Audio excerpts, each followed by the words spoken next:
Ladies and gentlemen, welcome to the Foreign Correspondents Club of Japan. My name is Dan Sloan. I'm president of this organization. We're very honored to welcome the ambassador here today. I'll begin with his introduction very quickly. If you have a telephone, please put it on manner mode or turn it off. We don't want any disturbances. Our focus today will really be on the question and answer session, and we'll get started very shortly. Our guest today, U.S. Ambassador to Japan, Rahm Emanuel, joins us in what is likely one of his last media moments in Japan, at least on this tour, after nearly 3 years. His speech, as well as Q&A, will focus on his time in Japan. The ambassador had been in Japan since January 2022, working to deepen ties between Washington and Tokyo. That post had been vacant since 2019, and some had suggested the gap reflected stagnant bilateral ties. However, on taking the post, the ambassador said the next 3 years would dictate the U.S.-Japan relationship for the following 30.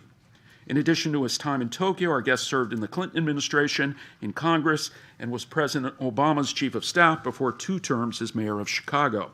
Since the November election, in which former President Donald Trump defeated Vice President Harris, and both houses of Congress will now be Republican, Democrats are looking to turn the fortunes of the party around before the next election in 2026.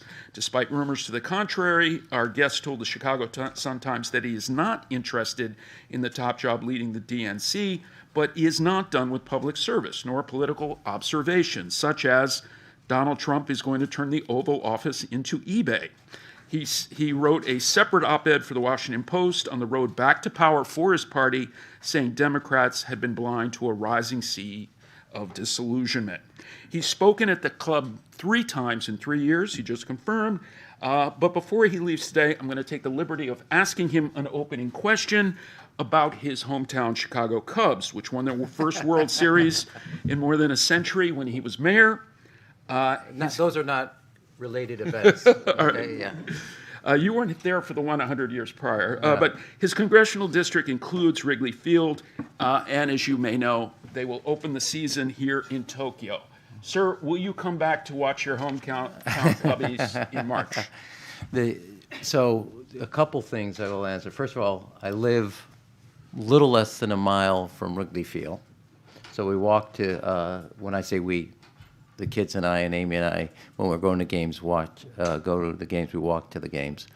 Second, if you're from Chicago, and if you're not, even if you're not, you may know this, but when Chicago Cubs win a game, in windows, in both business and residential establishments, you have a white flag with the letter W that flies. So I don't want you to be surprised if the U.S. ambassador's residence, even though I won't be there, will be flying the W flag above it. No, but I will come back.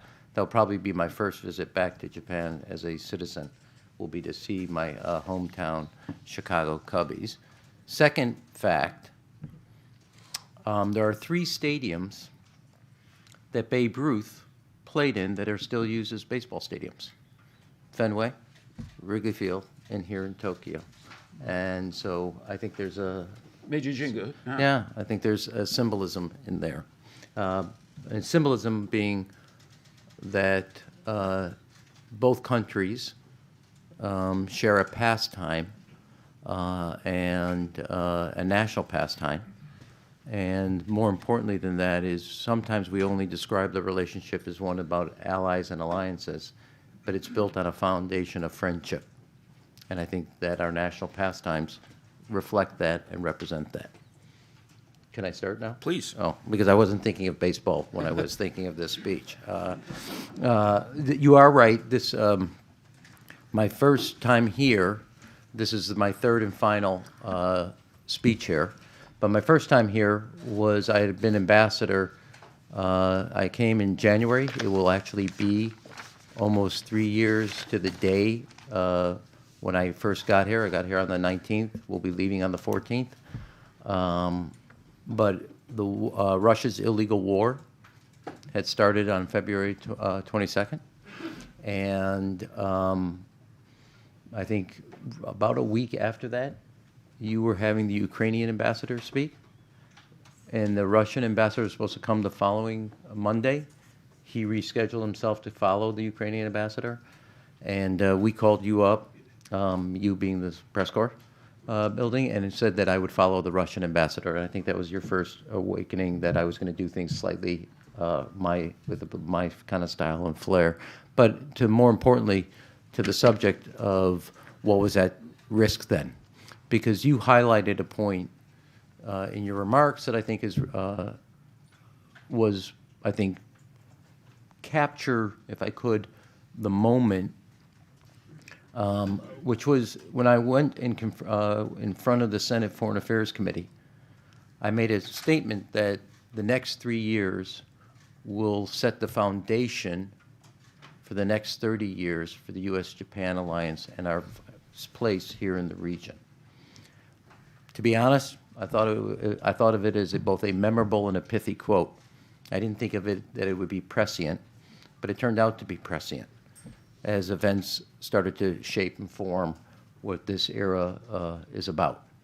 And I do think, if I could, rather than try to walk through what was accomplished, hopefully in the questions and answers we'll get through that, my goal when I came here and the mission that the President set me on was to reinvigorate, reimagine, and re-energize the U.S.-Japan alliance and reform it to meet the challenges and the opportunities that the future held for it. And rather than look at what we've done on the diplomatic side, the security side, the economic side, the educational side, whether you look at semiconductors and space, or whether you look at energy and education, the goal was to reimagine, reinvigorate, re-energize, and reform the alliance to better meet the challenges and the opportunities of tomorrow. And you'll all evaluate, time will evaluate whether we've done that adequately. I don't think you hit an equilibrium. You run a race and you hand off the baton. I know the place I came to. I know what I have done or been a player in impacting. And I think I can say with some confidence that the U.S.-Japan alliance is better prepared than it was before. I think nothing better speaks to that than I would say on two fronts. Japan today is building their own joint command center, and the United States, on the 65th anniversary of our defense alliance, is placing a command and control center here. 3 years ago, 30 years ago, you couldn't have imagined that, even though the times called for it. And on the 65th year anniversary, symbolically represented, both security apparatuses are changing the security architectural foundations of the alliance to better collaborate and better coordinate. I would also say that on the diplomatic front, because too often, in my view, this is my opinion, deterrence is determined by how many battleships, how many jets, how many missiles you have. I think deterrence too often doesn't include what it should include. And that is, when you think about reimagining, re-energizing, and reinvigorating, the U.S., Japan, Korea Trilateral did not exist 3 years ago. And just recently, when the DPRK launched a missile, in real time, the three nations were sharing intelligence about that launch. On Sunday, the United States President, the Prime Minister of Japan, and the President of the Philippines will be holding a trilateral phone call. And in the spring, there will also be a major exercise in the Philippine area where Japan will be, for the first time ever, a full partner in that exercise, Balakatan, all reflecting a new era and a new period of time and a new deterrence between the United States and their allies as we confront a member, if not two members, in the axis of autocrats. And I think those are reflective, I think, of the transformation and the enhancement of the deterrence and the credibility of our deterrence, especially after you look at what happened at Camp David. Part of the entire strategy of China is to isolate a country in this region and use their full force and power to isolate that country and limit and restrict their both sovereignty and independence. When America's allies are confident in the strength, power, and commitment of the United States, the multitude of our numbers, the strength in numbers becomes apparent. And then the isolated party is China. And that is quite evident. And after Camp David, and after the April Trilateral between the United States, Japan, and the Philippines, our credibility of our deterrence in this region is strengthened. I've said it before, I'll say it again. The Indo-Pacific is a home game for China and is an away game for the United States. With our allies, we level the playing field and do that in a significant way. Lastly, if I could, make a couple closing comments on something to me on a personal level.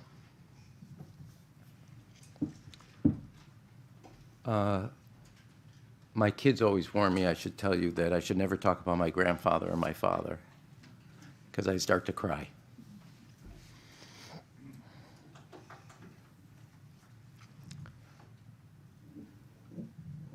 I am the son of an Israeli immigrant to the United States. And I'm the grandson of an immigrant from Moldova who fled the pogroms at the turn of the century to come to a place he could not pronounce, a name of a country he did not know, and a language he did not know.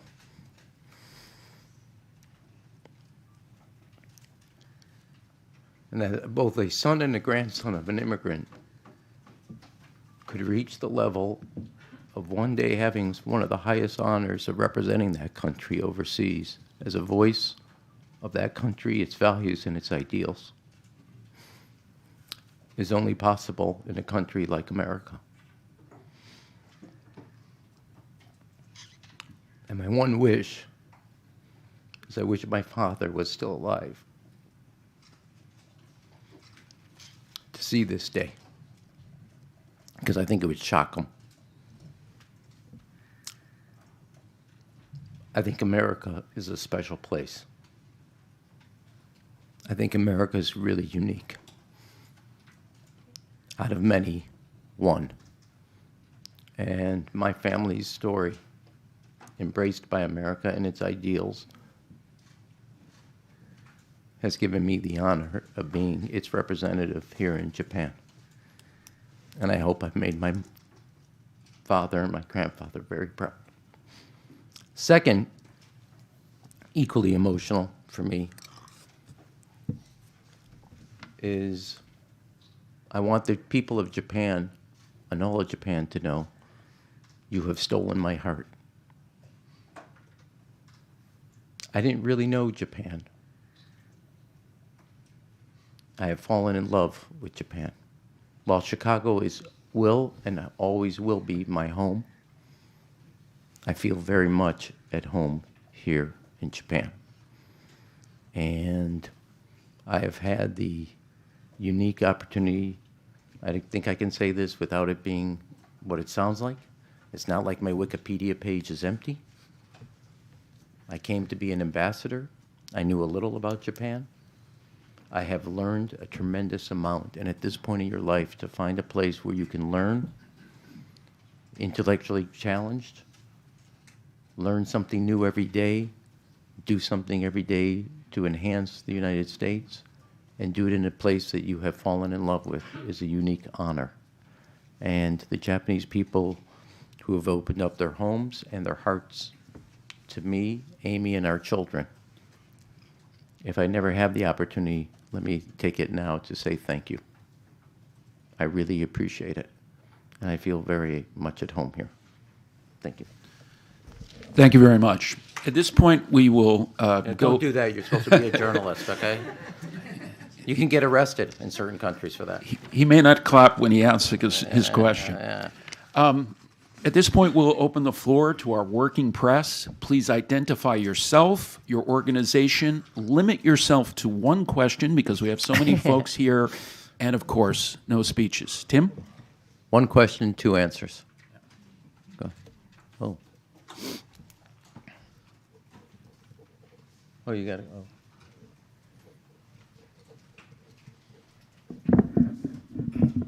Ambassador, thank you for making the time to speak to us today. Yeah. I would like to ask you about Nippon Steel. I know this has been one of the challenges that as the US and Japan relationship has faced over the past year or so. Secretary Blinken was here last week, and you yourself have met the Prime Minister twice, I think, since the decision was made by the President. You've met the Foreign Minister. You appear to have avoided any immediate diplomatic repercussions from this. It seems that, you know, Japan has essentially, at least at a high level, has kind of sucked it up. Are you concerned, though, however, that there may be some longer-term repercussions in investment or in terms of like cooperation in supply chain resilience, critical minerals? And also Nippon Steel, this is the second part. Nippon Steel, they're not giving up on the idea of a merger with US Steel, as US Steel also seems to be determined to move ahead.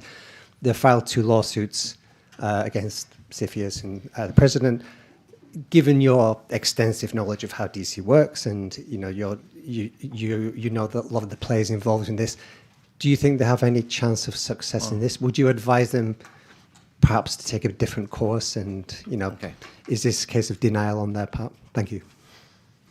I'll try to answer your one question in 3 parts, and as best I could. Thanks, Tim. So let me look. I'm going to answer the first part because while there's a legal case, I'm constricted in what I can answer. I think that the United States-Japan alliance is deeper and stronger than any single one economic transaction or business transaction. 5 years ago, Japan used similar language as it related to U.S. companies that were bidding on Toshiba. Today, Japan is talking about the national security concerns and economic security concerns related around 7-Eleven. I think the relationship is deeper, stronger than a single act, as the last 5 years have shown since Toshiba. It's not like the relationship or the alliance got derailed. Second, I would like to remind everybody that just a few months ago, the United States awarded Mitsui a $20 billion contract to replace every crane at every port in the United States, and that were built by Chinese company. I can't think of anything that speaks louder to friend, trusted ally. Toyota won the contract to build the rover as we go re-explore the moon. Friend, trusted ally. We're days, if not maybe a week away from the United States and Japan beginning a study, a feasibility study, on the co-production of the AMRAAM missile. I cannot think of another way to say friend and trusted ally. Japan is also the only country, or Japan meaning a company in Japan, that also does co-production of the Patriot PAC-3. I can't think of any other way to say friend, trusted ally. Now, the decision was made. You have a right, as all of you, to ask questions about the implications, etc. But before everybody says, oh, the alliance has been dealt a body blow, I've given you 3, and I can actually list a couple more, but in the brevity of time, haven't, of examples where the United States has awarded distinctly and uniquely a Japanese company a contract that goes directly to our national security, our economic security, and our supply chain security. And somehow, each of those seem to be in the equation of equities be ignored. So, Japan has used similar language around Toshiba. They're using similar language today around 7-Eleven. you can evaluate each of those. But as it relates to the alliance, its strength, its fortitude, I stand absolutely confident in the bonds that bond us together and the foundation there. Okay, we'll continue with Andy and then Jake. A reminder that we are live streaming today's event, and you can watch it on replay on YouTube later. Thank you, Ambassador. This is Andy Sharp from Nikkei Asia. Follow up to Tim's question there. So one of the things that surprised many people about Biden's statement was these words when he wrote there was credible evidence that Nippon Steel may take action that threatens to impair the national security of the United States. In what way would this specific deal be, between two companies of two security allies, be a national security threat? And two, hypothetically, would you, if you were in a position to be able to advise the incoming president, would you advise him to perhaps reconsider what Biden wrote in his statement? Thank you. So let me deal with your second question first. I'll just go out on a limb. I don't think the incoming administration will ask my opinion, okay? I don't think that's either a hypothetical or a question, so I'm going out on a limb. I don't think I'll be asked. Look, I want to be respectful of everybody, but one of the things I'm very honored about, or not honored, but proud of, I've spent about 35 years in public life. I've never hired a lawyer. I'm not about to. Nippon has decided to take this case to the courtroom. Anything I say can be brought up in that case, and I'm not going to do it. So I know one thing, having been both a mayor, chief of staff, and a senior advisor to a president, you don't make comments with an open pending legal case. So I'm not going to do it. All right, Jake, and we'll have an online question. And for all your future Nippon questions, that's my answer, okay? I actually have a single question, and it's not Please a... identify yourself. Oh, Jake Adelstein with the Daily Beast and Campside Media. Wow, this thing's a little small to get up here. I have a single question. I also wanted to thank you for your work making Tokyo Vice a successful production in Japan. Yeah. The ambassador was very helpful in making that production possible. It's hard to film in Tokyo. The first time I met you, I was really drunk, and I saw your missing finger, and I commented on that you had a Yakuza vibe energy. And just because many people are curious, and I brought you the copy of The Last Yakuza I promised you. Okay. Could you tell us what happened with your finger? It's a simple question, but it's been all over the Sure. internet. There's both a lighthearted answer and a more serious answer. It was the summer before going to college, and it was just towards the end of my senior year in high school, and I was working to make money to go to college, and I was working on a meat cutting machine at Arby's, and I was cleaning it up afterwards, and I was not told about a metal glove, and I had sliced it. This is not a recommendation you go eat after this, okay? And being the son of a pediatrician, I know you thought I was going to say something else, but the son of a pediatrician, you probably do the dumbest things when it comes to your own health. And I took about 72 hours before I went to get it checked because it was right near graduation. Now I ended up with 5 blood infections, 2 bone infections, and gangrene, and I was running about a little over 105 fever. Now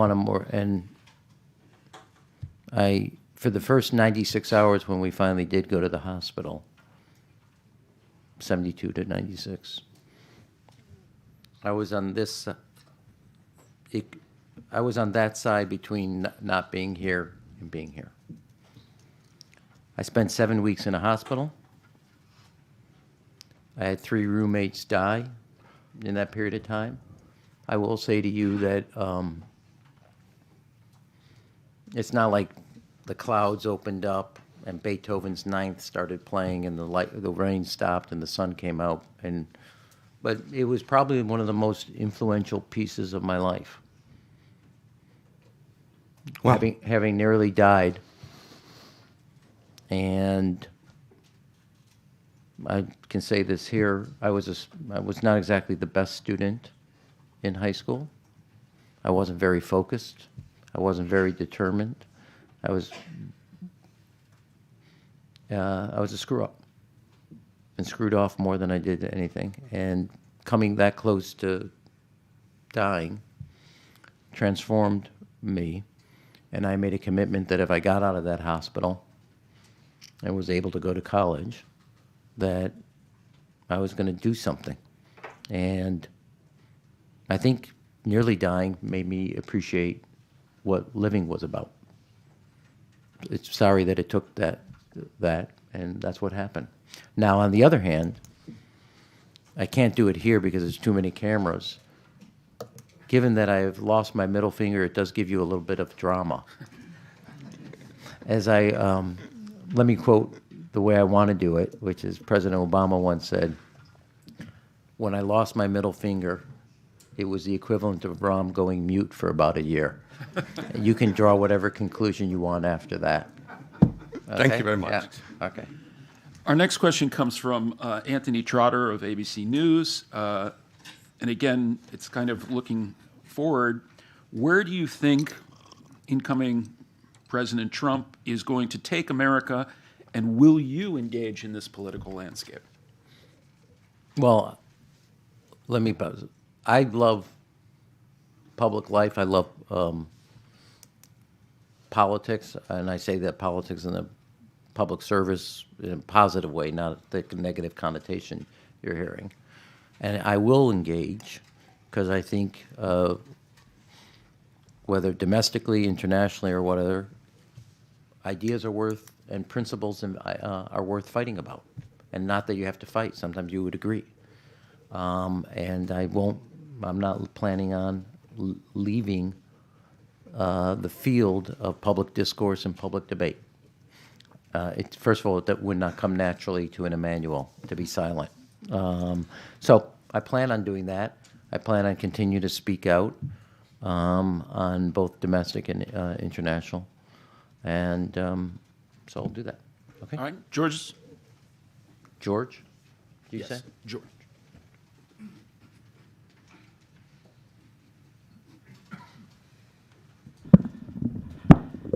Mr. Ambassador, what is refreshing with you is that you are not a diplomat. I have a question regarding the security treaty between Japan and the US and the treaty of NATO.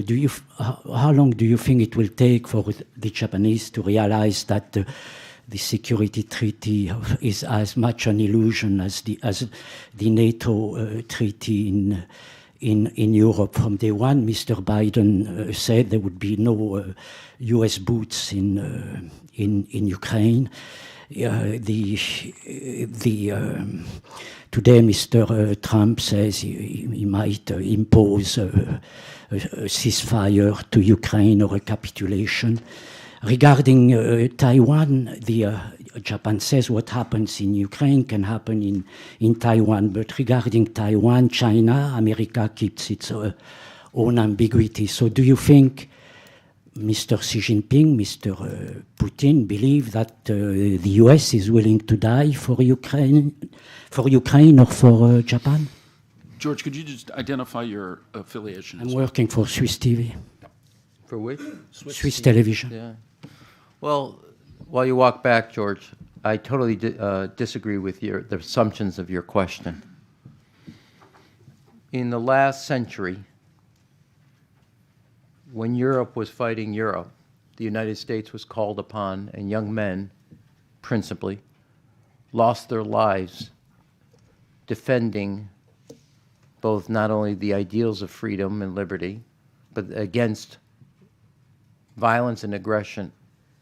In the United States, a generation of young men lost their lives. So I totally disagree with you about the assumption of your question.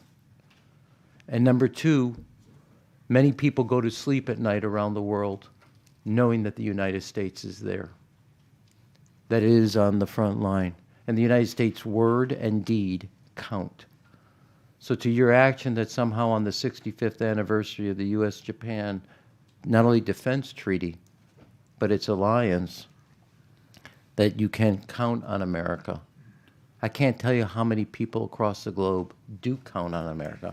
And for those of us that believe in America and believe in what it stands on and also the responsibilities that come with that, know full well that our allies are comforted that they stand shoulder to shoulder with America because their own security is enhanced by that. So your question not only belies, if I may, and since we're now about 30 feet apart, an ignorance of history, it's an ignorance of current events. And when it comes to the axis of autocrats, America is that thin blue line. And don't ever question it. Because I know a lot of young men and women that are on the Abraham Lincoln, the George Washington, the Ronald Reagan that have been positioned here in every one of those battleships. And every one of the young men and women that stand in Misawa to Okinawa. There's a reason China backs off. It's because of that thin blue line that you totally disrespected in that question.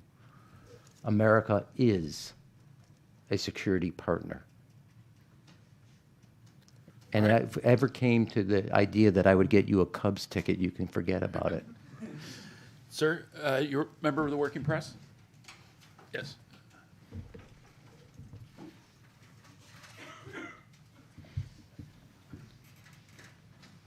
Please identify yourself and Yes, your organization. thank you very much for taking my questions. My name is Shoku Kawakita with Kyoto News. Thank you very much, Ambassador, for your service during your term in Japan. I have a question about the another trilateral cooperation.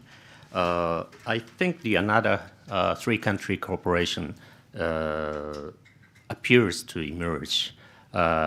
You used the term autocrats access. So do you think that China has already official member of the Axis along with Russia and North Korea?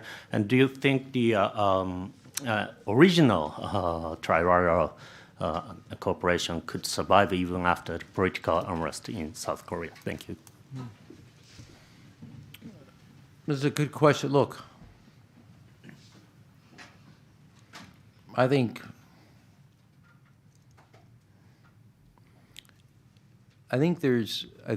here's how I evaluate, I think, the kind of thrust of the question. There are four countries that are in what I call the axis of autocrats: Russia, Iran, China, and North Korea. And all of the other three are supporting Russia in one way or another in their war of aggression against Ukraine. And it's not just against Ukraine. It's the identity, it's against a country's sovereign independence and recognized boundaries. Country that Ukraine was a party in the agreements in the past between the United States, UK, Russia, and Ukraine. And each of them, whether it's building directly drones or sending 10,000 troops plus munitions or technology to support a defense industry, have come to Russia's defense in this war of aggression against both the Ukrainian people and the values of a post-World War II enshrined in the United Nations founding principles. And on the other hand, I look at the world today and I see those countries. Every one of them have two things in common. One, they lack legitimacy among their own people. You can look at that in Iran, you can look at that in China, you can look at that in North Korea, and you can also look at that in Russia. In each one of those countries, their youth are fleeing. Nothing speaks louder to the lack of legitimacy of those governments with their society than the fact is the people, the future of those countries, the youth, are fleeing. Second, not only is the youth fleeing, their economies are suffering. You can look at any one of the data points in there. And they're not just suffering because they're having a bad downturn. They're suffering because of the policies and positions taken by the government in the name of the people. Now, I personally, on a third note, think the best way to confront that autocracy is there's a weak link there. And that weak link is Iran. Iran is facing the illegitimacy of the government with its own people. It has multiple times over the last decade fought the people of the Iranian government has fought the people of Iran 3 different times and killed in 3 different moments the people of Iran to hold on to power. They are running 40% inflation, facing a major drought, major food crisis. They cannot, as a country that exports oil and gas, keep the lights on longer than 2 hours a day. And Iran, as a general recently in the Iranian military just said, took a major blow in both Lebanon and Syria. And the first crack at breaking that axis of autocracy is taking the weak link of Iran and dealing with it. And when I say deal with it, don't immediately assume that I said militarily. That's your assumption, not what I said. Each of these countries is on the back heel economically. Each of these countries' youth are fleeing. And each of these countries' governments, at one level or another, lack the legitimacy from their own society. That doesn't mean those of us in the West or those of us that believe in certain principles like freedom, liberty, don't have our own challenges, but they are not on the scale or the scope of the axis of autocracies. Yes, sir.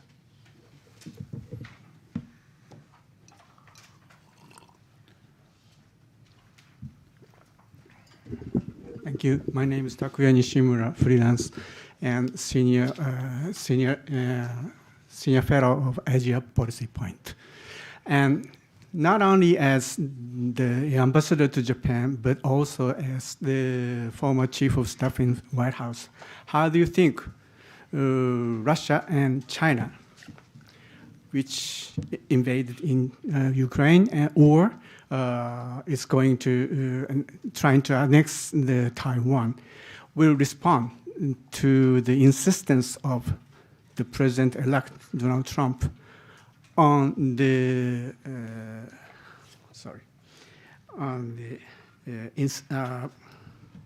purchasing Greenland, taking back Panama Canal, and including Canada as the 51st state of the United States. Thank you. As you know, that I'm the U.S. representative for the United States, representative and ambassador for the United States. I'm not taking that question because I would like to keep the job at least another 96 hours. I'll be a free agent starting at 3 p.m. on the 14th America time, so you'll have to get that, but I'm not answering that question. I have some thoughts, and maybe you can see the bubble above my head, but I'm not answering that question. I do think, but on a serious note, let me just take your question to where as Henry Kissinger once said, does anybody have questions for my answers? So we'll start there. I'm joking, he's serious. I think it's Prime Minister Kishida deserves a tremendous amount of credit for his speech at Shangri-La Security Conference 3 years ago, when he says what's in Ukraine today can be Indo-Pacific tomorrow. It was prescient. And prescient because when I talk about reimagining, reinvigorating, re-energizing, and reforming a relationship, what started off and has always been the transatlantic was over here, the Indo-Pacific over here. If you really think about where we are today, those two different strategic spheres are heads and tails of the same coin. And there has been, because of the war in Russia's war on Ukraine, and what North Korea, China, and Iran have done to support Russia in that effort, a shrinking of that sphere into a heads and tails of the same strategic coin. And there's a reason I would point to two. You have two countries in this region supporting Russia. I'd like to note, since it's public, that when the United States Congress was dealing with the aid to the United States aid to Ukraine, every ambassador in this region from the United States, the region, both political appointees and career, signed an open letter to the Senate and the House about the importance of fulfilling that aid to our strategic position in this region. Some had noted it on the floor at the time. I don't think it got a lot of attention here. But we don't have the luxury today to say something is isolated over here. I have said this before, so it's not that big. 2 to 3 years ago, in my view, you had two wars, one in Ukraine, one in the Middle East. You now, in my view, have a single war in two theaters, not two wars in two different theaters. The world is shrinking, consolidating, and is shaping, and the United States has to respond to that. That's why, to George's question, the United States is that thin blue line between autocracy, where might equals right, and rules, laws, principles, and values are on the other side. And many people go to sleep at night and have a good night's sleep knowing that the United States is that thin blue line across the globe. Sir, I'm going to take the liberty to ask a question, and to the degree you can share, what was the reaction inside the U.S. Embassy here in Tokyo, or if you can talk about discussions with your counterparts in Seoul at the time of the announcement of declaration of martial law and its ramifications for security and diplomacy in the region?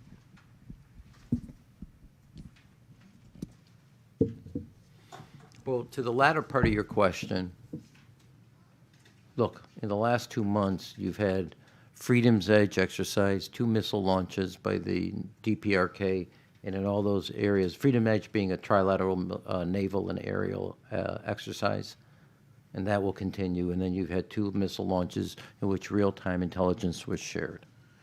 And I think that, so I think you should note that. So I kind of think of it this way. I'm not going to, I mean, at first, I'd be less than honest. I don't know how you thought about it. I thought I read the headline the wrong way when I saw what I read. I just got to be, I thought I was reading the events that were taking place. I thought I had to take a double read on it, a double take, so to say. I actually think that the trilateral will move forward. The real question is, will the trilateral thrive? I know the energy that the president and the administration brought. I know the energy that Prime Minister Kishida and those involved in the Conte brought. And I know, because of my own relationships and also working with my good friend Phil Goldberg, our ambassador in Korea, that the Yoon administration brought. And I suppose the one thing I would say to you is you have contracts, you have obligations, you have laws, and then you have personal interests. And that counts. It's not 100%, but it's not zero either. And so one of the things I think is important in meeting, challenging China's desire to dominate the Indo-Pacific, We have a strength in numbers with our allies. The day after August 19th, 2023 in Camp David was not the day that China wanted to see. The strategic landscape in the Indo-Pacific fundamentally changed. I believe that will continue to progress, but it's going to take work to nurture it and develop it. It's, if I had, you know, I don't have a lot of regrets. I do wish we had been able to get to this earlier to get into the DNA, the trilateral. I think it's there, but I think it requires a lot of time and work and seasoning. Yes, sir. Yeah, I got to work the other side of my neck. Thank you so much for your services in Tokyo. And several times I saw your figure in Okinawa, in Yonaguni. And Sir, could you identify your... yes, I'm Kanehira Shigenori, working for Japanese TV. You boycotted the boycott of the annual ceremony of the Nagasaki atomic bomb memorial ceremony last year. Mm-hmm. And do you believe that choice was still the right choice? Mm-hmm.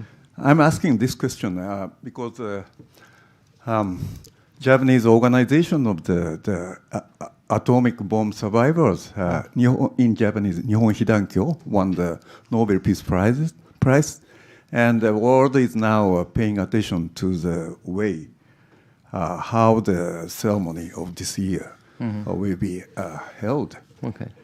So let me, first of all, you said ambassador to Tokyo. One of my admonitions, I'm the ambassador to Japan. Not to Tokyo. And no, I say that because I actually think, I actually think one of the things I'm proud of the 10 years I've been around the country extensively, because I think I represent the United States to the whole country, even though we have consulates in 5 different parts of the country.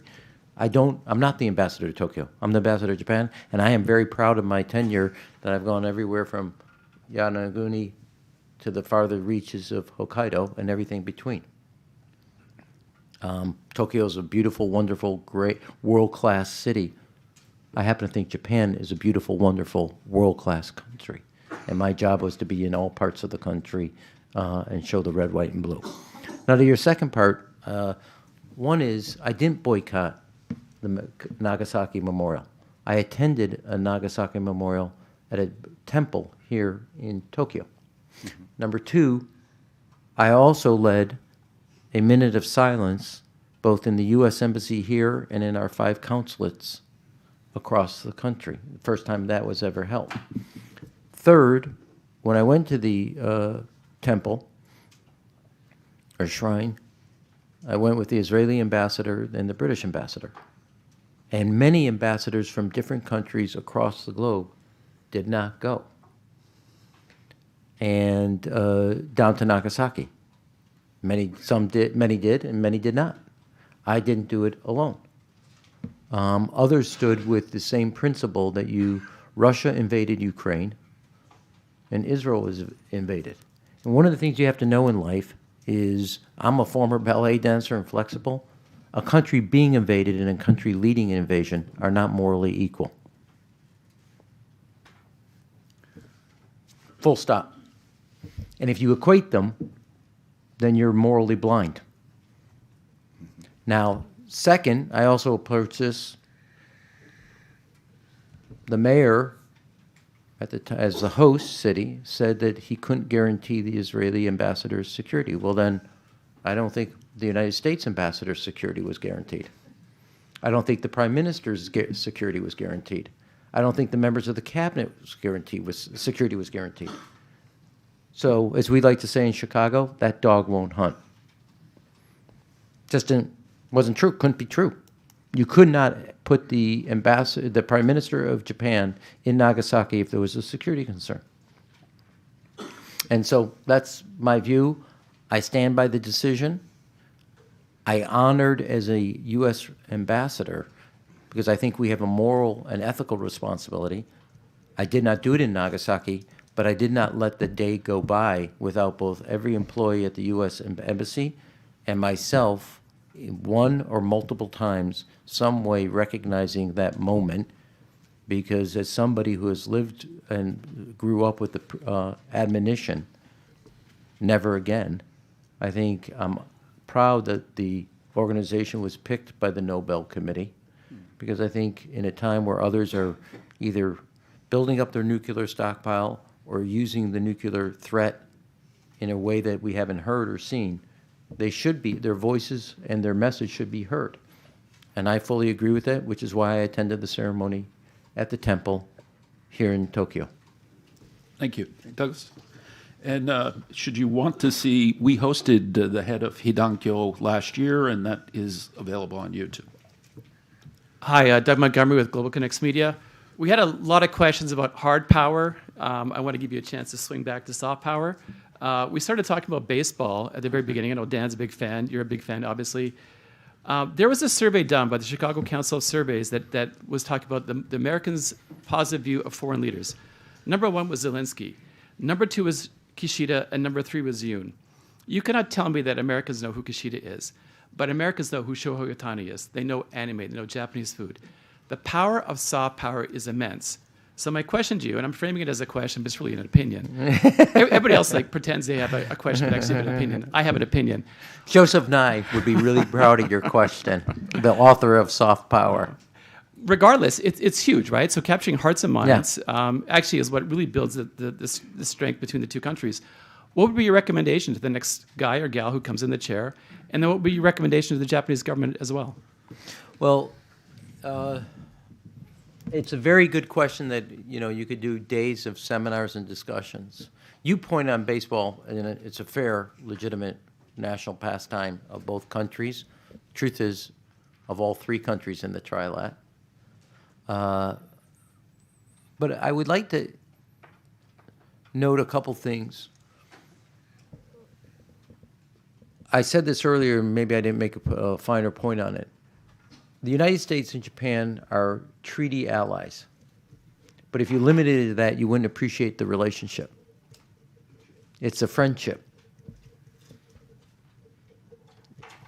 You point to, you're going to have 2 baseball teams, the United States, Chicago Cubs and LA Dodgers, both have 2 Japanese players on both teams. Drive My Car, I love that movie, so I'm going to go to it. Fabulous movie, won at the Oscars a few years ago. You have both the University of Chicago and Tokyo University and Seoul National University participating in a $150 million privately financed quantum computing research between the 3 universities and professors and students. You have AI work between multiple universities in the United States and multiple universities in Japan. We've also done almost $500 million, just shy, of joint research between Japan universities and the United States. That's people to people, that's soft power.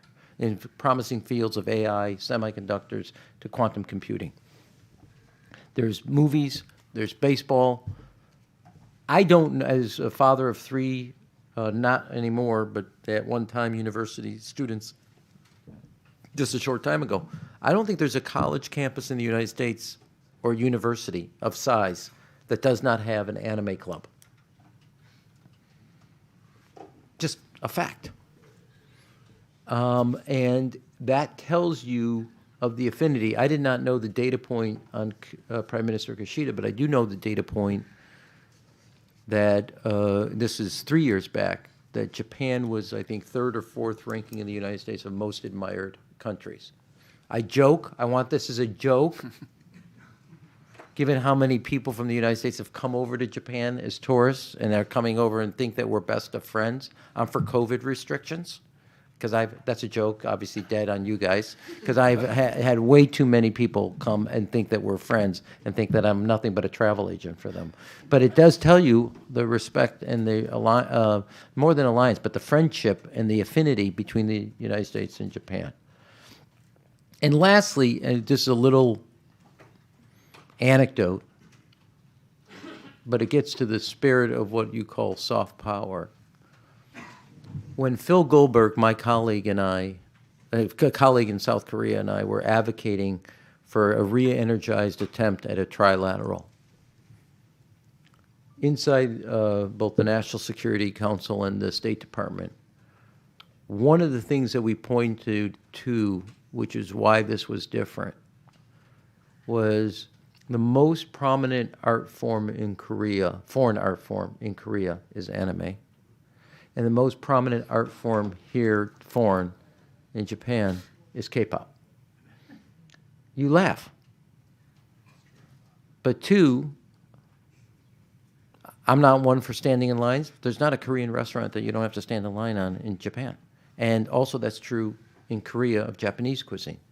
And if you look at opinions of everybody in Japan and Korea that's 35 or younger, they have a different view of the other country than their parents and grandparents. And one of the arguments that Phil and I made internally was you are misreading both the politics of the region and the politics of the moment in both countries respectively. Taking nothing away from President Biden, President Yoon, or Prime Minister Kishida, their societies and the people in the society were ahead of where the politics were, which means they could lead. And as Richard J. Daley, the old man Daley, used to say, when you see a parade, get a baton and get in front of it. And the Japanese people and the Korean people are a part of a parade that their leaders got in front of and led it appropriately. And it took leadership, it took courage, and it took determination in both, all three leaders. But you are, I could spend hours, and I want to leave time for other questions, but whether you call it, I hate the connotation of soft power versus hard power, but it is an unbelievable determining fact in building and leading and changing politics between two countries. And I'll close on this. In the U.S. ambassador's residence there's a big room. That room is where General MacArthur received the emperor, so it has history. We're going to be coming on this year a milestone in the U.S.-Japan alliance. It stands as an example that in an era of time that's got two major hot wars going on, that two bitterest of foes can become the best of friends, both through dialogue and diplomacy. Okay? All right. We've hit time. We can probably squeeze in just a very short question, sir. Short. Okay, I'm going to ask such a short question, though. You can ask as long as you want. The answer will be short. Okay. No. What do you think the biggest achievement during your 3 years in the office, and what are you going to do after you come back to the United States? Look, I don't look at a singular achievement. Did I play a role in reinvigorating, reimagining, and re-energizing a relationship? I played that role. I think I played that role. I had good days and bad days, but I think I played that role. So I don't want to look at this or that, because I think when you look at the area of space, you look at the area of education, you look at security, you look at diplomatic, they all speak to one purpose. And that purpose was, as I said in my Senate confirmation, the next 3 years will be determinative of the next and foundational for the next 30, and I think I played a role in that.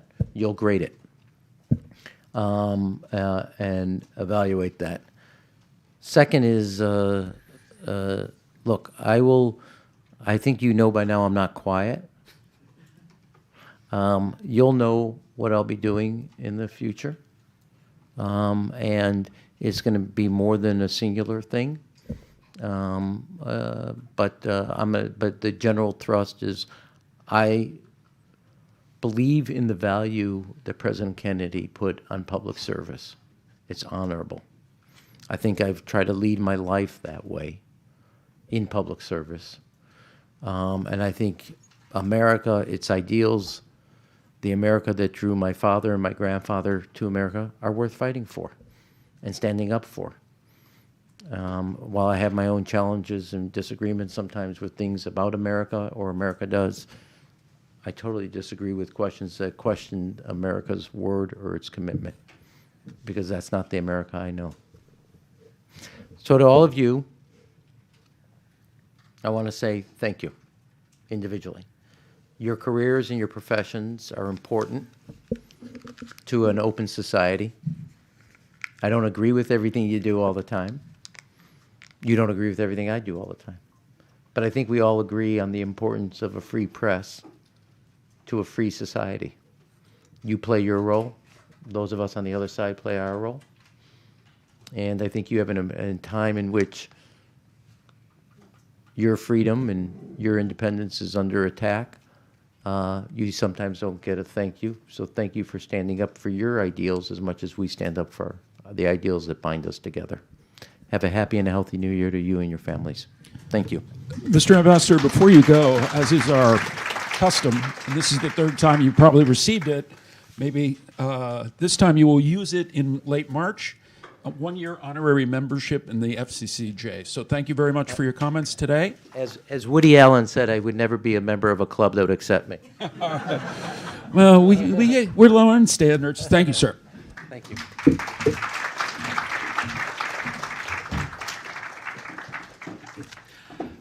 If you would remain seated, just a brief note that we will have this evening a memorial for former Director Mary Corbett. That is this evening. Next week, we will host the Tokyo International Film Festival winner, the director and star of the movie, will be here on Tuesday. And for those who are looking even farther out, our own club Shinenkai is on January 23rd, and you can make reservations, and I'd encourage you to do it quickly because we're getting towards our limits in capacity. So thank you all for your time today. Happy New Year, as the ambassador said. Thank you.